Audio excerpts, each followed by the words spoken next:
안녕하십니까. 고독한 낭독회 와주신 여러분들 반갑습니다. 오늘 고독한 낭독회에서는요, 다산 정약용 사상의 정수, 목민심서 준비하였습니다. 목민심서는 지난번 낭독회에서 한번 소개해드린 적이 있었죠. 지난 낭독회를 통해 목민심서의 부임 6조를 먼저 소개해드렸었는데 이후에 청취자분들의 요청이 되게 많았어요. 그래서 그 다음인 율기 6조를 낭독해 드리려고 합니다. 목민심서의 율기는 자신을 다스리는 법에 대한 이야기가 나와 있습니다. 어쩌면 목민심서 중에 오늘날 우리에게 가장 큰 교훈을 주는 부분이 아닐까 싶은 생각이 드는데요. 율기 6조에는 자기 자신을 다스리는 여러 가지 방법들이 정리되어 있는데 절약하는 것, 기불하는 것, 검소하는 것처럼 오늘날 우리들에게 필요한 교훈들을 느낄 수 있습니다. 혹시나 이번 영상이 목민심서의 처음이시라면 위쪽의 카드를 통해 지난 영상 부임 6조 낭독해 먼저 청취하고 오시는 걸 추천해 드립니다. 네, 그럼 다산 정약용 사상의 정수, 목민심서 오늘 고독한 낭독회에서 잠시 만나보시죠.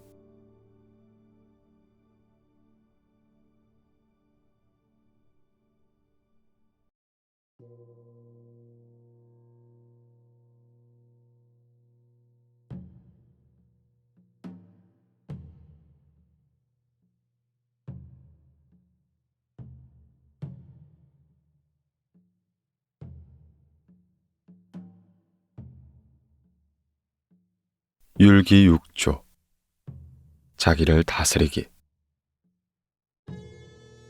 제1조 몸가짐을 바로하기 일상생활에 절도가 있고 옷차림을 단정하게 하며 백성을 장중하게 대하는 것이 옛날 수령이 가졌던 도이다. 밝기 전에 일어나 등불을 밝히고 세수를 하며 옷을 단정히 하고서 띠를 묶는다. 그리고 조용히 위엄 있게 앉아 기운을 함양한다. 잠깐 있다가 생각을 풀어내어 오늘 마땅히 해야 할 공무에 대해 먼저 그 순서를 정한다. 가장 먼저 어느 문서를 보고 그 다음엔 어떤 명령을 내릴 것인지 마음속에 분명히 해둔다. 그리고서 첫 번째 것을 취하여 잘 다스릴 방법을 생각하고는 다음으로 두 번째 것을 취하여 잘 다스릴 방법을 생각한다.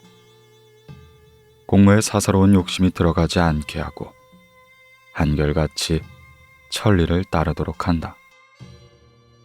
똥이 트면 등불을 끄고 그대로 위엄 있게 앉아 있다가 날이 밝아 시중 드는 종이 때가 되었다고 아뢰면 곧 창문을 열고 관속들의 인사를 받는다. 흑포림이라는 것은 본래 길을 가면서 해를 가리는 물건이니 이미 평상시에 착용하는 복장도 아니거니와 더욱이 공복도 아니다. 백성을 대하는 자는 마땅히 항상 오사모와 푸른 창의를 착용해야 한다. 지금 서울의 관리로서 입직하는 자는 다 그렇게들 하는데 지방의 관리는 어찌 유독 그렇게 하지 않는 것인가? 만일 대자기를 열 경우엔 마땅히 단령표와 정대, 흑화를 착용하고는 인사를 받는다.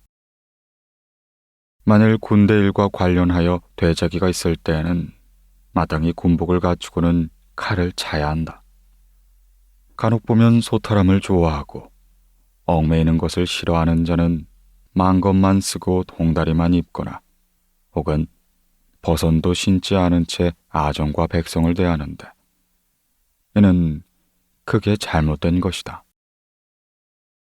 시경에서는 위를 갖춘 것은 덕의 표현이다라고 하였고 또 공경하고 삼가하는 차림새는 오직 백성의 본복이다 라고 하였으니 이는 옛 선인들이 말하는 도이다. 위가 이미 풀어졌다면 백성이 본받을 것이 없어지는 것이니 이 어찌 백성을 다스릴 수가 있겠는가.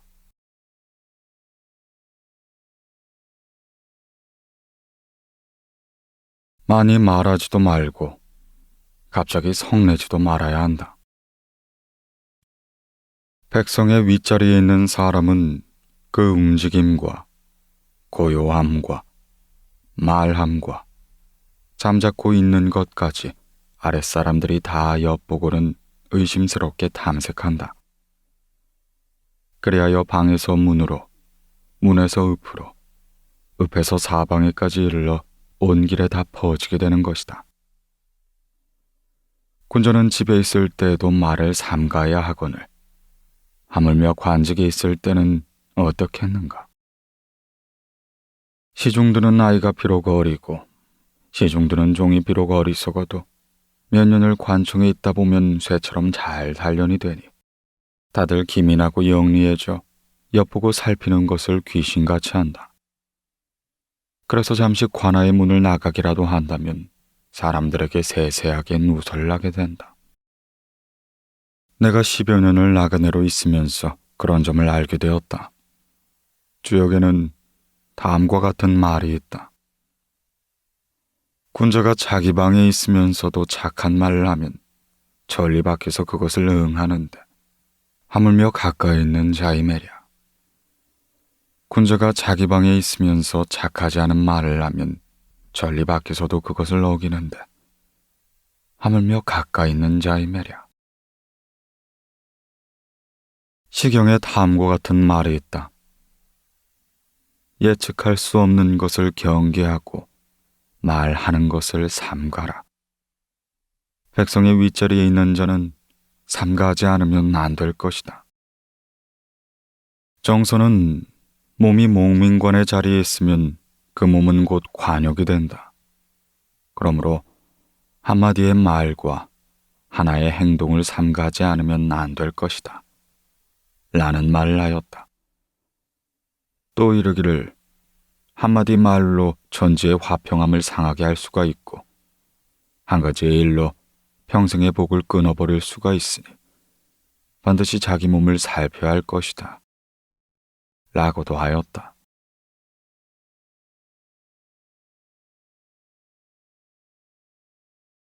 아랫사람을 너그럽게 대하면 순종하지 않은 백성들은 없을 것이다.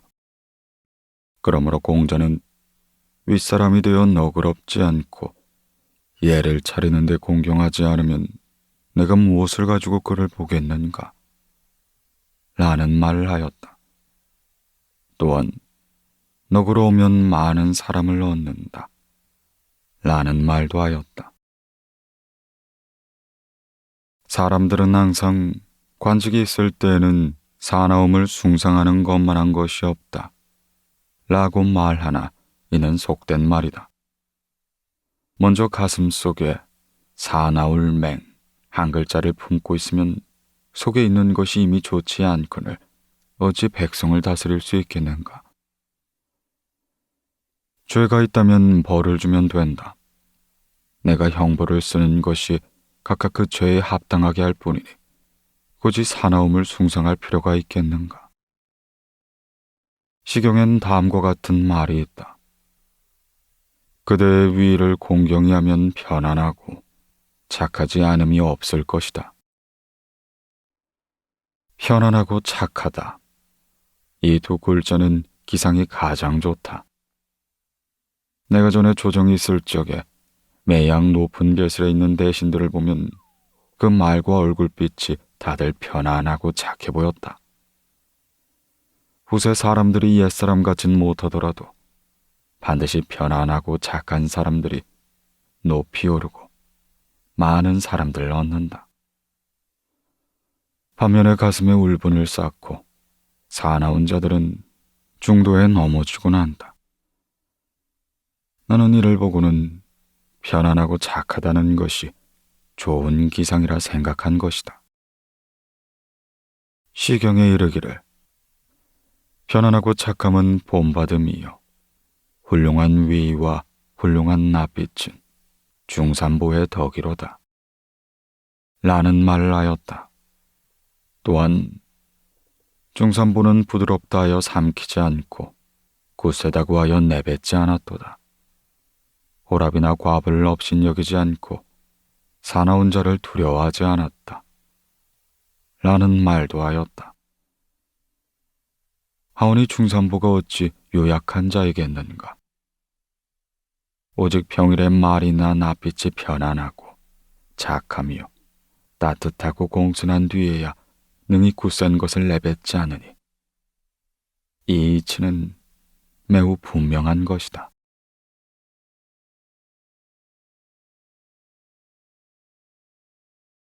정당에서 글 읽는 소리가 난다면 이는 맑은 선비라 이를 만하다.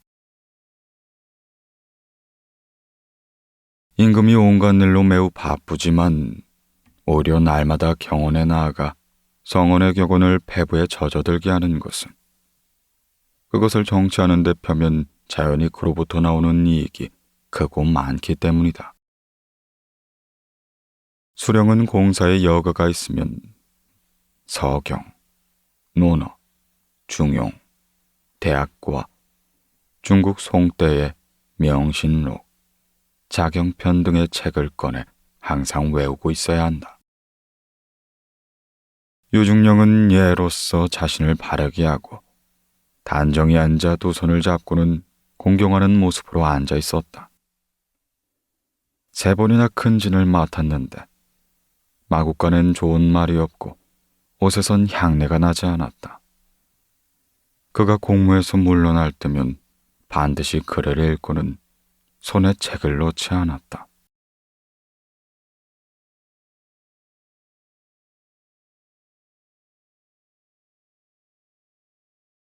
제2조 마음을 깨끗이 하기. 청렴함은 수령 본연의 일로서 온갖 선의 근원이고 모든 덕의 근본이다. 우리 조선시대 천백리로 뽑힌 사람은 모두 110명이다. 태조 이후에 37명이고 인조 이후에 28명이었다. 경종 이후로는 줄어듦에 청백리를 뽑는 것이 아예 끊기고 나라는 더욱 가난해지고 백성은 더욱 공경을 겪게 되었으니 이 어찌 슬프지 않은가.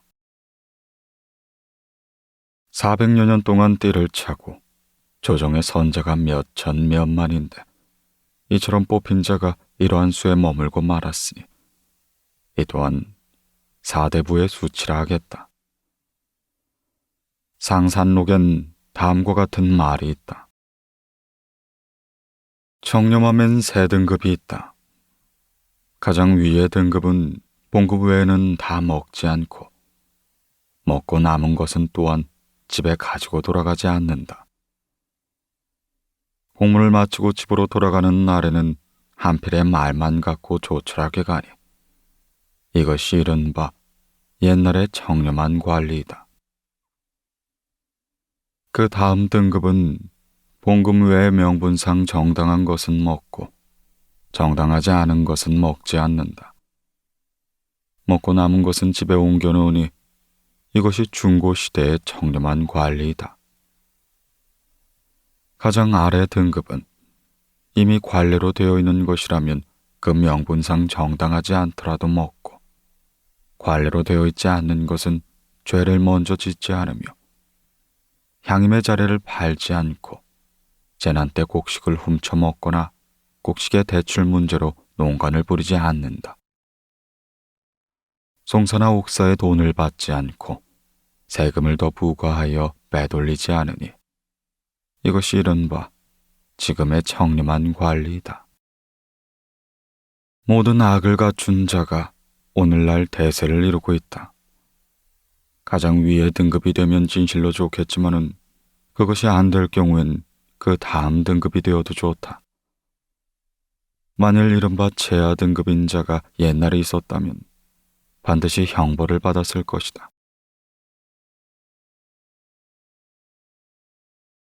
청렴이라는 것은 천하의 큰 장사이다. 그러므로 욕심이 많은 자는 반드시 정념하려 한다. 사람이 정념하지 못한 까닭은 그의 지혜가 짧기 때문이다.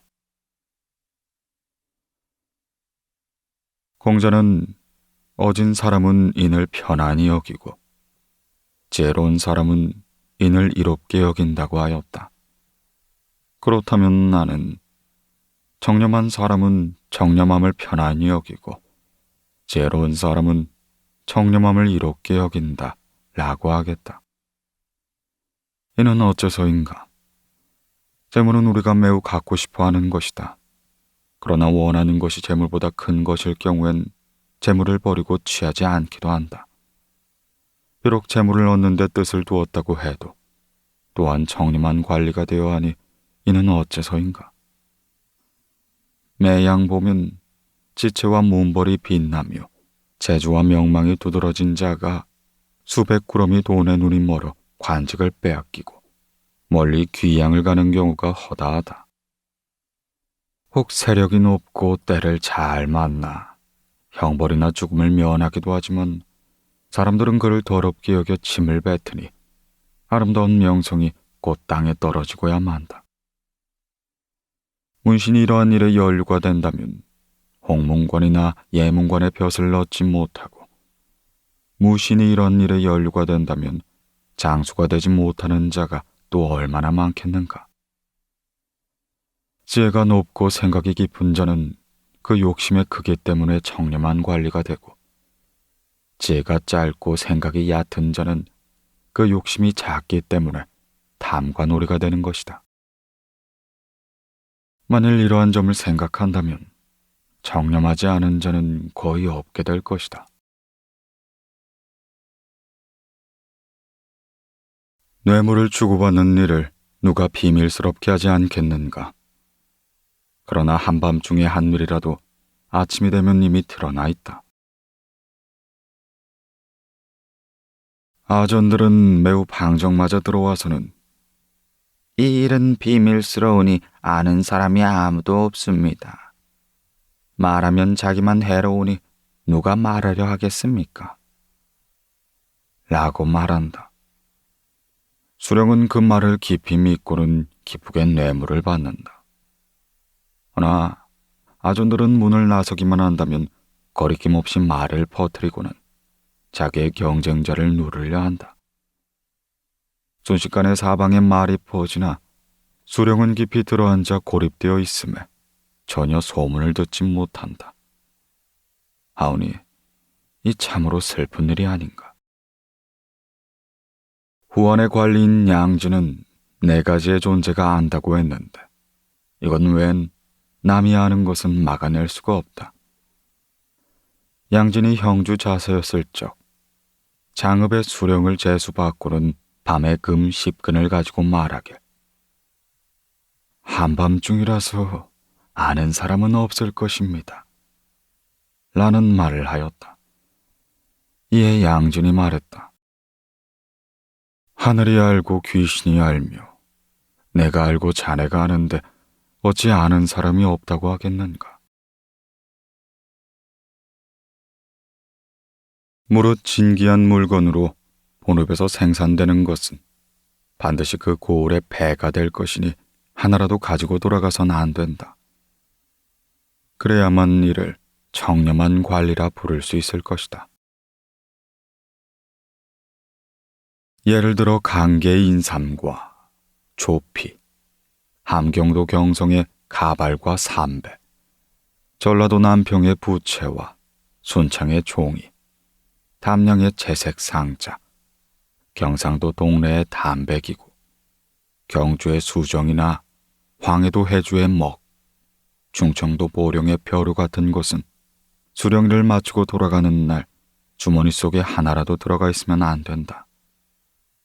이것이 바로 맑은 선비의 행차이다.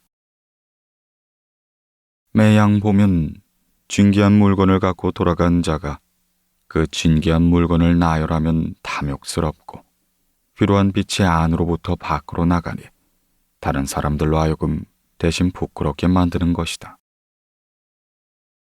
중국 당나라의 시인 백거이가 스스로 말하기를 내 소주에서 오랫동안 벼슬을 했는데 대우에 한 조각 돌도 갖다 두지 않았다. 라고 하였다. 격렬한 행동과 각박한 정사는 인정에 가깝지가 않는 것이다. 이는 군자가 내치는 것이니 취할 바가 못된다. 중국 북제 때 고적간의 아들인 고적 사무는 성품이 지독히 맑아 국가의 봉급 또한 받지 않았다. 아들이 관청 주방의 음식을 먹었다고 하여 아들에게 칼을 씌워 며칠을 가두고는 200대를 때리고 나서야 서울로 걸어가도록 하였다. 간사하고 아첨한 사람을 적발하여 한자의 배와 한 말의 곡식을 숨겼더라도 용서하는 법이 없이 임금에게 아뢰었다. 정선이 말하였다. 상관이 탐욕스러우면 백성이 오려 살 방도가 있으나 상관이 맑은데 각박하면 살 방도가 끊긴다고 하였다. 고금의 천백리 자손들이 많이들 흥성하지 않은 것은 바로 그 각박한 때문이다.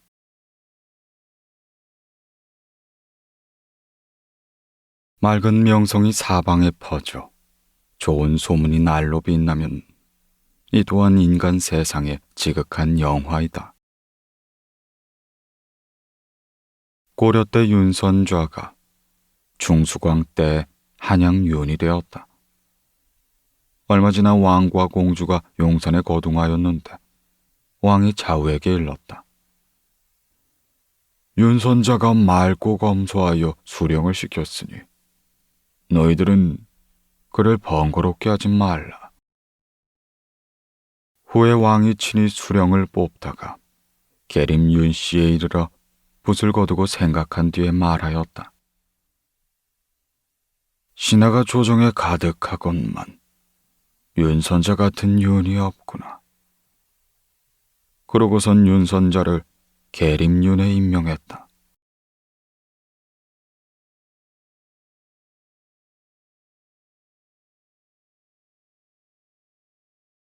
제3조 집안을 다스리기.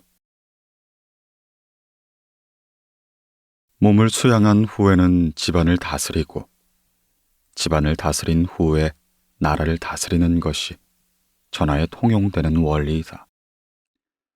자기 고을을 다스리려고 하는 자는 먼저 자신의 집을 다스려야 한다. 고을을 다스리는 것은 나라를 다스리는 것과 같다. 집안을 다스리지도 못하면서 어떻게 한 고을을 다스리겠는가? 집안을 다스리는 데는 몇 가지 원칙이 있다. 첫째, 데리고 가는 사람의 수는 법에 따르지 않으면 안 되고, 둘째, 옷차림은 검소하게 하지 않으면 안 된다. 셋째, 음식은 절약하지 않으면 안 되고, 넷째, 여성이 거처하는 곳에 삼가기를 어미하지 않으면 안 된다. 다섯째, 청탁은 끊지 않으면 안 되고, 여섯째, 물건을 사고 파는 데에도 청렴하게 하지 않으면 안 된다. 이 6가지에 대해 법도를 세우지 않으면 수령으로서 다스리는 상황을 알만할 것이다. 속대전에 이르기를 수령 가운데 집안 사람을 지나치게 많이 데리고 간 자와 관비와 몰래 간통한 자는 다 적발하여 퇴출시킨다. 라고 하였다. 내 살피건대 나라의 법에 가족을 지나치게 많이 데리고 가는 데는 뚜렷한 규정이 없다.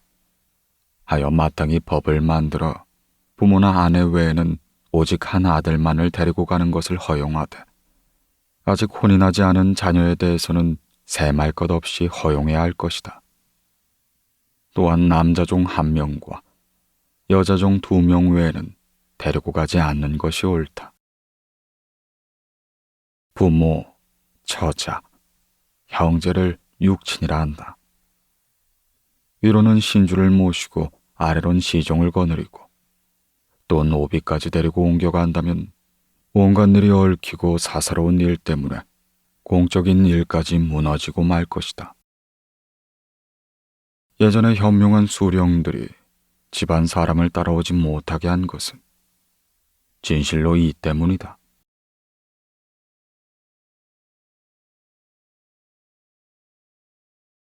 형제가 서로 그리워하면 때때로 오고 가면 될 뿐, 오래 머무는 건 옳지 않다. 비록 형제 사이의 우애가 두터운다 해도 얼마간은 서로 헤어져 있지 않을 수가 없다. 서로 헤어지지 않는 것은 아우는 그래도 괜찮지만 형으로선 더욱이 옳지가 않다. 내가 알기로 수령의 형으로서 관직에 있는 아우를 따라온 자는 아전과 노비들이 관백이라 부른다. 일본의 왕이 자리만 차지하는 것이 관백이 현령 자리만 차지하고 있는 것과 같다 하여 이와 같이 비웃은 것이다. 착한 동생이 비록 울면서 함께 있자고 애걸을 한다고 해도 형으로선 마땅히 고개를 저을 줄 알아야 한다. 국법이 이미 엄하거늘 데리고 가서는 안 되는 것이다.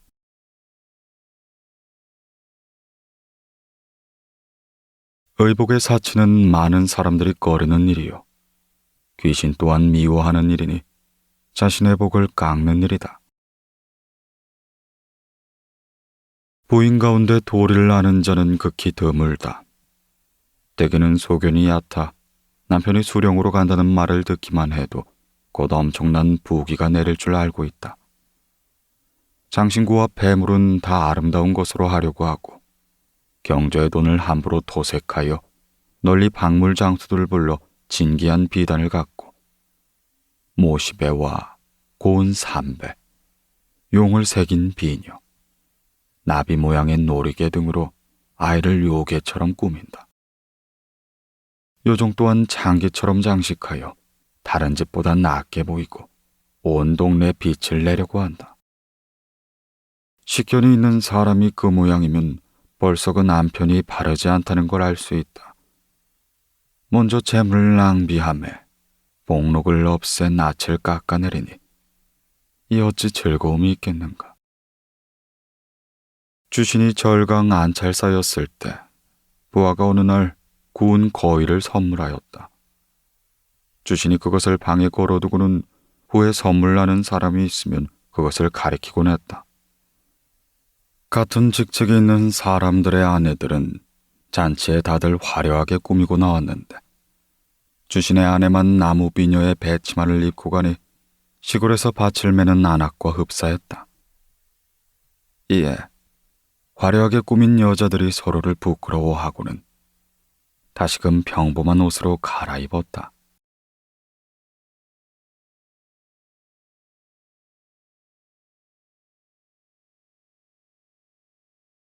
제4조 청탁을 물리치기. 수령은 고을 사람과 이웃 고을 사람을 끌어들여 만나서는 안 된다. 관청 안에는 엄숙하고는 늘 맑아야 한다. 지금 풍속에 이른바 조문이라는 법이 있다. 향촌의 유지와 간사한 백성이 조정의 높은 벼슬아치와 결탁이 되어 있어 수령이 되어 조정을 떠나는 날엔 높은 벼슬아치가 조문을 부탁하고 자신과 결탁한 사람들의 일을 날마다 감싸주도록 한다. 옛날에 참판 요의가 홍주의 수령이 되었을 때 이 조문을 부탁받았다.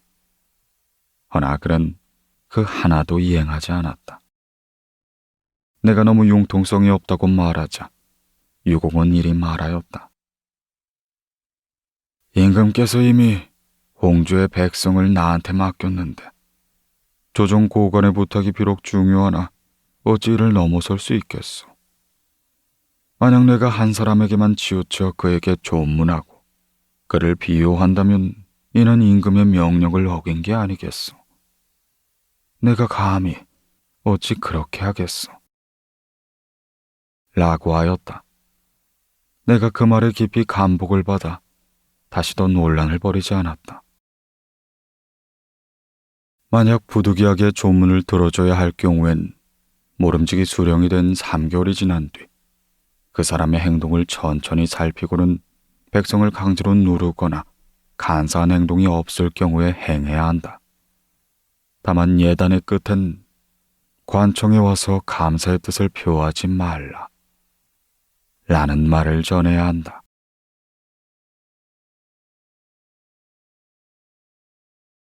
친척이나 친구가 관내에 많이 살면 거듭 엄중히 몸단속을 하도록 하여 의심과 비방이 없게 하므로 두터운 정을 보존하도록 한다. 친척이나 친구가 본 고을에 살거나 또는 이웃 고을에 살면 한 분은 초청해 보고 나서는 때때로 선물을 보내어 이리 약조한다. 내 비록 항상 보고는 싶지만 예법 때문에 그렇게 하지 못하니 내가 초청하기 전까진 절대 와보지 말길 바라네. 현지의 왕래 또한 의심과 비방을 부를 수 있으니 만일 질병이나 우환 등 꼭 알려야만 할 일이 있을 경우엔 예리에게 직접 건네주게. 매양 보면 친척들이 때를 틈타 정탁을 하여 인심을 잃는 경우가 많다. 수령이 간 후에 강은 흐르나 돌은 그대로 있어 무사람들의 분노가 여기저기 일어나는데 이 어찌 두렵지 않을 수 있겠는가. 궁핍한 친족으로서 먼 곳으로부터 온 자가 있다면 마땅히 끌어들여 접대하고 후하게 대우하여 보낼 것이다. 선인께서 일찍이 말씀하셨다. 가난한 친구와 궁핍한 친족은 잘 대우해주기가 가장 어렵다. 진실로 맑은 선비와 고매한 보은 비록 매우 빈궁하더라도 친구를 찾거나 친족을 방문하여 관청에 가려 하지 않는다. 허나 나를 방문한 자는 대개 삼가지 않고 어리석거나 비루한 사람들이다. 혹 얼굴에 가증스럽거나 말하는 것도 재미가 없으며 비리를 청탁하고 요구하는 것이 끝이 없다. 혹 내가 일찍이 어려움을 겪었을 땐 전혀 도와주지 않았던 사람들이다. 어려울 땐 도와주지를 않다가 형세가 좋아지니 모여드는 모양이 참으로 필요하지 않은가. 대저 사람을 접대하는 것은 글을 짓는 것과 같다. 좋은 글자로 글을 짓기 쉬우니 글솜씨가 좋다고 말하긴 어렵다. 어려운 글자를 받아 묵묵히 생각하고는 문장의 변화를 유달리 심하게 주어 결국엔 그 문장이 빛이 나게 하는 것이 고수인 것이다. 만약 이러한 사람을 만나면 그를 마땅히 불쌍히 여기고는 그 사람에게 사랑과 즐거움을 주어 내원하게 할 것이다. 따뜻한 방에 재우고 좋은 음식을 먹이고 새 옷을 입힐 것이다. 그가 돌아갈 때에는 노자를 넉넉히 주어 그가 낭패를 보지 않게 할 것이다. 옛날에 참판 이기양이 의주의 부윤이 되어 이러한 사람들을 잘 대우해주니 세상엔 그를 칭찬하는 소리가 가득 차곤 했다. 그가 화를 입었을 땐 우는 사람이 유독 많았으니 수령은 이런 일 또한 소리해서는 안 된다.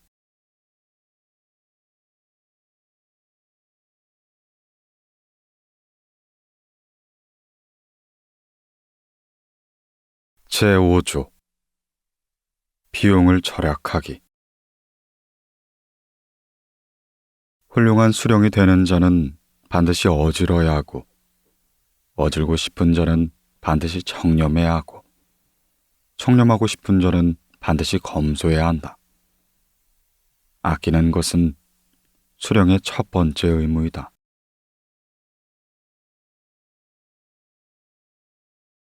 배우지 못해 무식한 자는 겨우 한 고를 얻기만 해도 자기 마음대로 행동하고 교만하여 사치에 손이 가는 대로 함부로 써버린다. 하여 부치가 이미 많아지면 자연히 탐욕을 부리게 된다. 허나 이 탐욕을 부리려면 아정과 공모를 해야 하므로 아전과 공모를 하면 서로 그 이익을 나누고, 이익을 나누게 된다면 백성의 고열이 마르게 된다. 그러므로 아끼는 것이 백성을 사랑하는 첫 번째 의무인 것이다. 수남 안정복은 말하였다. 재물을 낭비하는 근본은 항상 처첩을 데리고 가고 자제를 왕래하거나 고관을 보내고 맞이하거나 사람들과 결탁하여 기구를 만들거나 진귀한 것들을 수집하는 일 등에서 비롯된다. 수령은 처첩을 데리고 가지 않고 자제들이 왕래하는 걸 허락하지 않아야 한다. 권세 있는 가문이나 신분이 고귀한 집안을 위해 일하지 않고 금장이와 목장이를 불러들이지 않으며 금과 진주 같은 보배 부치를 갖지 않는다. 하면 비록 연기나 짐작 같은 작은 골이라도 재정이 부족할 일은 없을 것이다.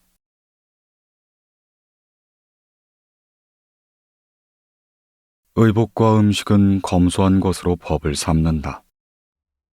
그 법을 조금이라도 넘는 것은 그 쓰는데 절도가 없어서이다. 의복은 거칠고 검소한 것으로 의무를 삼아야 한다. 아침 저녁의 밥은 밥 한 그릇과 국 한 그릇, 김치 한 접시, 장 한 종지 외에는 4접시를 넘지 않도록 해야 한다. 이 4접시라는 건 옛날에 이른바 이두이변이니 구운 고기 한 접시와 마른 고기 한 접시, 절인 나물 한 접시와 젓갈 한 접시인 것이다. 근래 수령들은 온갖 일에다 재물을 잃고서도 오직 음식에만은 망령되게 스스로를 높이며 말끝마다 옛날의 법을 들먹인다. 크고 작은 두 그릇에 붉고 흰 밥을 갖추어 놓고 안채와 바깥사랑의 2군데에도 온갖 맛있는 반찬으로 차려놓는다. 그러고서는 스스로 수령의 채무는 본래 이와 같아야 한다고 말한다. 먹고 나서 남은 것이 있으면 은혜가 계집종과 기생에게 미친다. 허나 맡은 직분을 못하면 안 좋은 음식 또한 오히려 과분이거늘 맡은 역할을 제대로 하지 못하면서도 오로지 음식만을 탐하니 이 어찌 가소롭지 않은가. 비용이 많으면 재물이 없어지고 재물이 없어지면 백성을 못 살게 군다. 허나 그가 보이는 건 그의 계집종과 기생일 뿐이니 이는 소를 보고 양을 잃는 꼴이다. 백성을 깎아서 기생을 살찌우게 되니 이 무슨 이익이 되겠는가. 또한 처음 부임했을 때는 어리석은 기계를 마음껏 드러내나 몇 달도 채 지나지 않아 음식을 줄여 검소하게 하는 자가 많다. 그러면 나전과 백성들은 서로 전에 비웃으며 뜻이 한결같지 못함을 기롱할 뿐이니 이 또한 수령이 부끄러운 빛이 없을 수가 있겠는가. 공적인 손님에 대한 접대 음식 또한 먼저 그 법을 정한다. 접대하는 길에 앞서 쓸 물건을 갖추어 예법을 담당하는 아전에게 준다. 비록 남는 것이 있어도 돌려받지 않는다. 관찰사를 대접하는 음식은 마땅히 예전의 예법을 따라야 한다. 만일 그것이 불편하다면 고을에서 하던 예를 따른다. 모름지기 10년 사이 예를 따르되 너무 사치스러운 건 버리고 너무 검소한 것도 버려 그 가운데를 택해야 한다. 주방을 담당하는 아전에게 문 물건을 갖추게 하여 담당 아전에게 주도록 한다. 찌꺼기 술이나 식은 고기가 설사 남더라도 이는 수고한 자의 몫이니 그것을 엿봐선 안 된 것이다. 이와 같이 한다면 아전들은 문 물건을 받으면 자기 것처럼 아껴 쓰게 되고 잘 관리를 하며 함부로 낭비하지 않게 될 것이다. 손님을 배웅한 날에는 다시 장부를 보지 말고 전대 속에서 남은 물건들을 다 아전의 집으로 돌려보내게 된다면 관청에선 낭비한 일이 없고 아전에게도 음식을 베푸는 것이 되오니 이것처럼 하는 것이 좋을 것이다.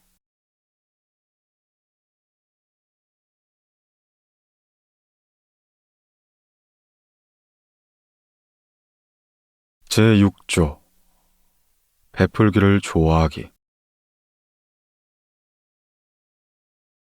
아끼기만 하고 쓰지 않으면 친척이 멀어진다. 베풀기를 즐기는 것은 덕을 심는 근본이다. 목가에 물이 괴어 있는 건 장차 흘러내려 만물을 적셔주기 위해서이다. 이와 마찬가지로 절약할 수 있는 자는 베풀 수 있고 절약할 수 없는 자는 베풀 수도 없다. 매냥 기생을 끼고는 장기를 부르고 거몽고와 비리, 높은 말에 훌륭한 안정을 얻는, 게다가 상관에게 아천만 일 삼으며 권문세가에게 뇌물을 보내 하루에 수만을 넘게 되고 이로써 1년에 쓰는 돈이 천억이 되어서는 장차 어떻게 친척들에게까지 은혜를 베풀 수 있겠는가. 아껴 쓰는 것은 베풀기를 즐기는 것의 근본이 되는 것이다.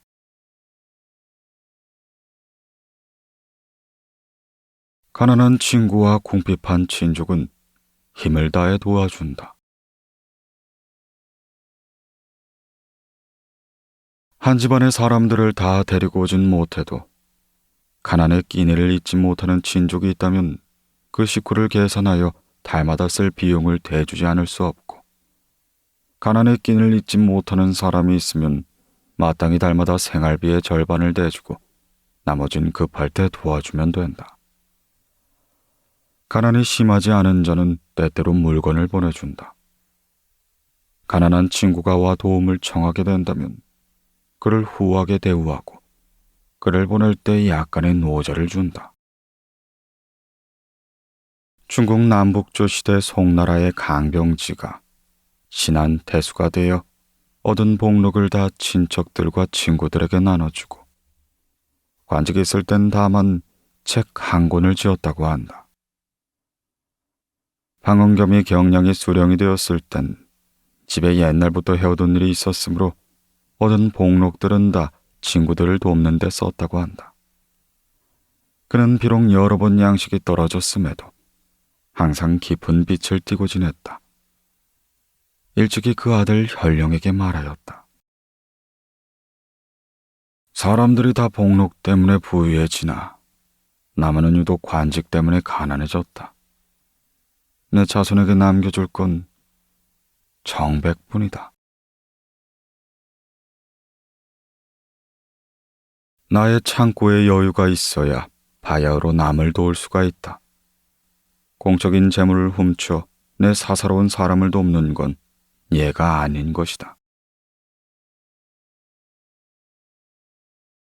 만약 공적인 빚이 참으로 많은 경우엔 마땅히 그 상황을 친구들에게 두루 말하고 여유가 있을 때까지 기다린 후에야 와서 구하라고 말한다. 객기를 부려 신나게 관청의 창고를 비운다면 아전은 목을 메고 노비는 도망을 가기 마련일 것이니 베푸는 것을 좋아하는 것만으로 자신의 덕을 삼아선 안 된 것이다. 내 친구 윤혜심은 그 아우가 해남의 현감이 되었을 때 공채가 아직 많은데도 제수를 보내오니 그것은 물리쳐 받지 않고는 이렇게 말하였다. 아래로 백성의 재산을 빼앗아 선주의 제사를 지내는 건 옳지 않은 일이다. 이 말은 격언일 것이다. 제사를 내도 안 되거늘 하물며 다른 데 있어서랴.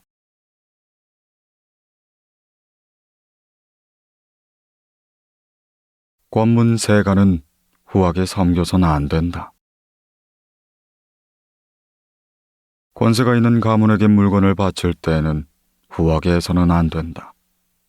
내가 은혜를 받았거나 의지하며 서로 잘 지내는 사람에겐 때때로 물건을 보내되 먹을 것 몇 종류를 넘겨서는 안 된 것이다. 가죽이나 인삼, 비단 등이 값이 나가는 물건은 결단코 보내서는 안 된 것이다. 어째서 그런가?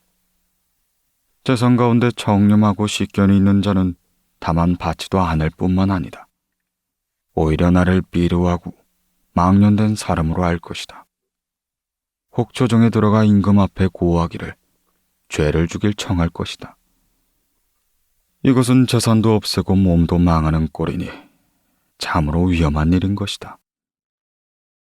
허나 만약 그 재상이 뇌물 받는 걸 좋아하여 이로 인해 나를 발탁했다면 그 재상은 반드시 오래지 않아 패망할 것이다. 사람들은 나를 지목하여 그 재상의 사람이라 할 것이니 결국엔 나조차도 그 재상의 죄를 함께 뒤집어 쓸 것이다.